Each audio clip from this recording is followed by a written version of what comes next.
If you want to improve your email open rates fast, using email analytics is hands down the best place to start. But most people don't know how to actually use that data to make better decisions. And that's exactly what I'll show you in this quick tutorial. Stick around till the end because I'll walk you through a simple trick that helped me double my open rates, and it's hiding in your analytics dashboard right now. Also, if you want to follow along with the same tool I'm using, I've linked an exclusive free trial in the description, only for viewers of my channel. Let's get straight to it. When you open your email analytics, the first thing to look for is your open rate percentage. That tells you what's working and what isn't. If your open rate is below 20%, it's a red flag. Most top performing campaigns sit between 30% to 50% depending on the audience. The higher, the better, but more important than the number itself is the trend. Is it going up or down?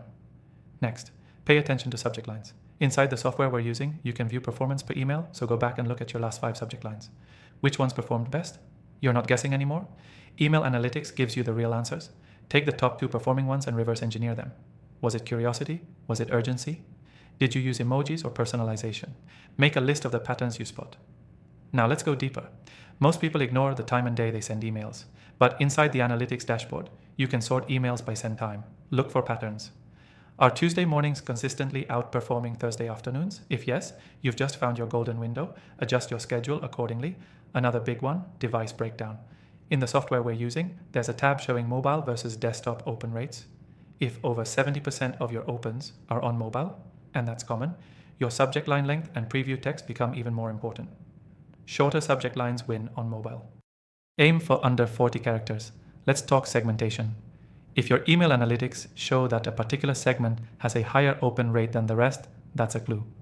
Tailor future campaigns to mimic what's resonating with that segment. You can also run A/B tests on subject lines and see results directly in the analytics. This takes all the guesswork out. Now here's the simple trick I mentioned earlier. Look at your best performing email in the last 30 days and resend it. Same content but with a new subject line to everyone who didn't open it the first time. This is one of the fastest ways to boost your total opens, and the software we're using makes this super easy. Key takeaway: if you're not using your email analytics regularly, you're flying blind. The data's already there. It's just about learning to read it and use it to adjust your subject lines, timing, and targeting. Quick recap: check your open rate trend, analyze your best subject lines, adjust your timing based on send time performance, optimize for mobile, segment your audience based on results, and reuse your best emails with a fresh subject line. If you want to follow along step by step, the exclusive free trial to the software I used in this video is in the description below. It's only available through my channel, so make sure you don't miss it. Thanks for watching. See you in the next one.